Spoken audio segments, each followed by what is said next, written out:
This episode is sponsored by HelloFresh. It was the 90s, facing challenges from Hong Kong cinema and rampant piracy. Taiwanese cinema was not doing so hot financially, keyword being financially, because in terms of quality, it was practically a golden age. Dubbed the Taiwanese New Wave, more specifically the Second New Wave, this period saw the emergence of internationally renowned films, such as Vive l'Amour, an urban drama about love, sex, and gender expressions, or A Bright Summer Day, a teen crime drama set in the 1960s. These are grounded films, with a sharp focus on Taiwanese life, much different from the fantasy cinema of wuxia and kung fu that was popular at the time. And then there is Ang Lee, the indisputable top director from this period. Thank you. You're welcome. Unlike many of his peers, Lee's perspective on Taiwanese and the broader Chinese culture is somewhat foreign. Having spent years studying film abroad, Ang Lee is blessed with a distinct advantage. He doesn't just understand Taiwan, he is also particularly sensitive about the growing Western influence, as well as how to explain that to an international audience. We're witnessing the results of 5,000 years of sexual repression. And that brings us to today's film, Eat, Drink, Man, Woman. This is Ang Lee's homecoming film, his first feature to be filmed in Taiwan proper. In a way, it's also his thesis regarding the shifting Taiwanese identity, all condensed into the lives of a single Chinese family. If you want to know Taiwan, this is the movie you should start with. So, let's take a look at what some may argue to be Ang Lee's best work today.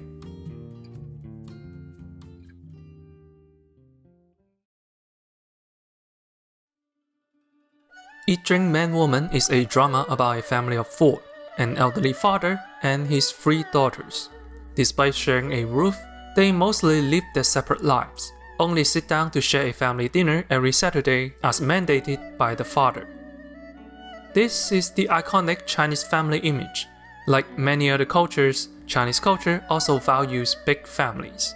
Gatherings are ideally held regularly, with all relatives and even friends invited. Which makes this image kinda odd looking, right? It's only a family of four.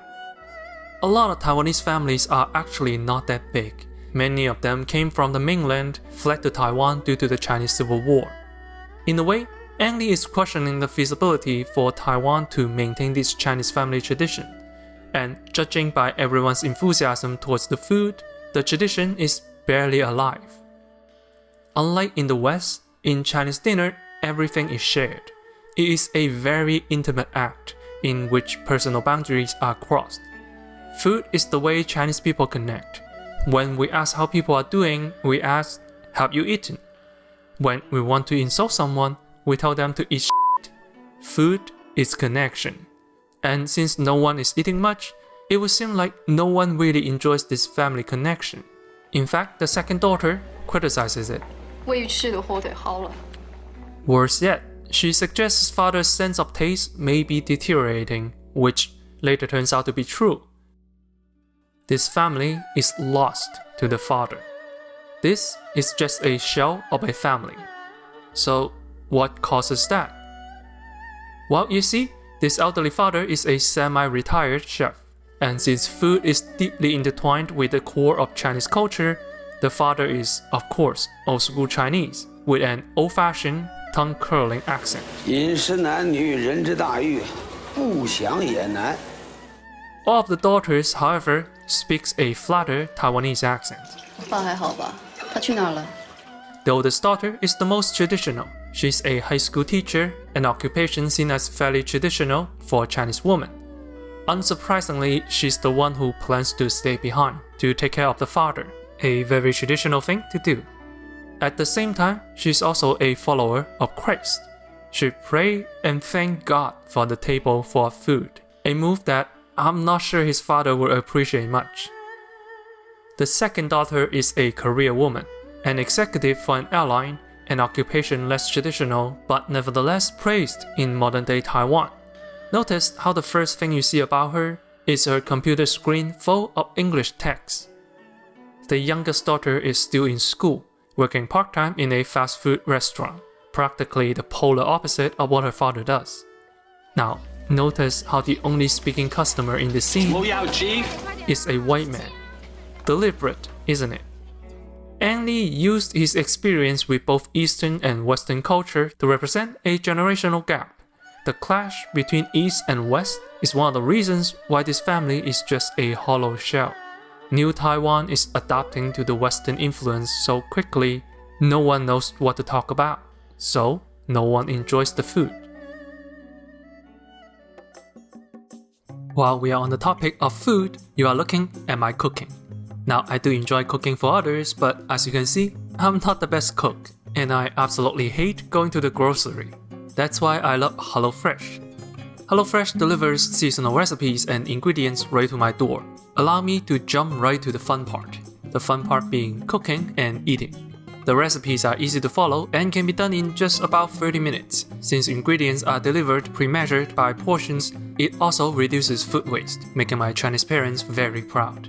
Go to HelloFresh.com and use my code ACCENTED14 to get 14 free meals. That's right, 14 free meals, plus free shipping. And done! Looks good, tastes even better. Made with ingredients sourced directly from farmers, everything is at peak freshness when it arrives. Go to HelloFresh.com and use my code ACCENTED14 and experience the joy of cooking stress-free. In school, the oldest daughter begins receiving anonymous love letters. Having been hurt by love before and also being a devout Christian, she doesn't want to be bothered. Yet, when she begins suspecting the new gym teacher to be her secret admirer, conflicts begin to brew in her heart. Meanwhile, the youngest daughter meets a boy who recently broke up with a mutual friend. And since food is connection in this movie, after some light flirting in a food stall, they begin to get a bit too close. In conservative Chinese culture, food belongs on the table and sex is under the table subject. That's what the title means, by the way. Eat, drink is food. Man, woman is sex. Two primal desires. To conform to cultural norms, you are not supposed to talk about sex, even if it makes you unhappy. In this film's condensed metaphor, this image of a traditional Chinese family is the cultural norm. If you bring under the table stuff on the table, you ruin the dinner. 我怀了他的小孩。 It is another Saturday, and before the family dinner even begins, the youngest daughter puts sex above the food. Literally, the next scene, the youngest daughter is moving out in the middle of a family dinner to live with her boyfriend. A family of 4, now a house of 3. But that sure didn't last long because in the next family dinner, the oldest daughter brings home her boyfriend, while her father is holding an axe, by the way. 我们等不及了，我又是个教徒。 And they leave. Now a house of 2. So much for traditional Chinese family, huh? Growing up, the second daughter wants to be a chef. She still enjoys cooking and that's the way she bonds with people. But her father disapproved. He wanted her to study hard and do something useful, which she did. But to her, it wasn't a good thing. 从来没有人问我领不领这个情。 She's the one most willing to criticize her father's food. She's the one who dislikes the family connection the most. But now that the traditional family structure is being torn apart, she's having second thoughts about moving out. One day, while she's visiting someone else, she sees her father in the hospital, alone. And he looks old. In an unlikely twist, it's the second daughter who decides to stay behind and take care of the father. It seems like this is a tragedy about the fall of a traditional Chinese family.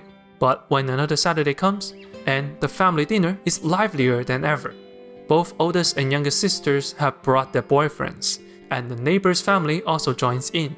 This is the first time everyone gets to enjoy the food. People are happy to be part of the family. The connection is there. But then, out of nowhere, father announces that he's getting remarried. This time, it's the father who brought sex above the table. He's selling the house and moving out. Now, everyone truly lives their separate lives. the Chinese family is no more. So, what is this story about? Well, it all came together in the final scene. The second daughter, now living in the old house alone, invites everyone to a family dinner. But since everyone has their own lives to live now, only her father shows up. The host is now a guest. The key no longer works, and he has to ring the doorbell. He has to bring gifts to the host, his daughter. Seeing the dilapidated house, it's hard to accept that home is no more. But at least the family dinner is still here. 汤里边姜太多了， Then it all begins to sink in. 你的汤，佳佳，我尝到了。 His sense of taste has recovered. 其实一家人住在一个屋檐下，照样的可以各过各的日子。可是从心里产生那种顾忌，才是一家之所以为家的意义。 Ang Lee is essentially questioning the value of a big Chinese family. Chinese people often get very hung up on the appearance of things, the formality of it. So much so, our inner desires have to be suppressed in order to maintain the facade. Throughout the entire film, everyone is holding back, hiding secrets in order to act like a traditional big Chinese family. 别说中国菜到台湾40多年，早已经是三江五湖汇流入海，都是一个味儿。 But in modern day Taiwan, do we really have to keep this old tradition going? An old man getting remarried may not be traditionally acceptable, but is it really better to conform and be unhappy, or is it better to be happy and tear the family down? Ang Lee appears to choose the latter. Now, with a new life of his own, free to pursue his desire, both food and sex, the elderly father is happier. Without the repression, he can finally feel the family connection. This family is in the process of moving on, just as Taiwan was in the process of moving into modernity. So what if the lives are filled with a lot of Western influences? Not everything old Chinese is good, not when times are changing. So, back when I worked for a film festival, I was the camera for an interview with a big-name Chinese director. When the host asked him to give some tips to Chinese film students in Montreal, he told these students to go back to China. He said it's impossible to make a good film if your cultural experience is sandwiched between two cultures, being an outsider to both. And I was just standing behind the camera thinking, what the f, dude, I'm right here. Well, here's Ang Lee proving that wrong. Yes, making a good film requires a deep understanding of a culture, but the scope is equally important.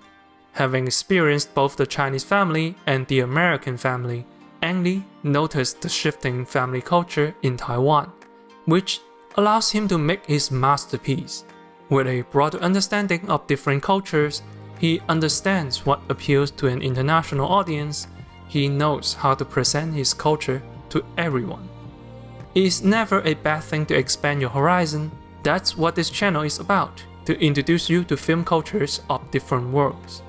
So, if you want to expand your horizon, be it getting into Taiwanese cinema, Asian art films, or Chinese culture, let Ang Lee be your guide.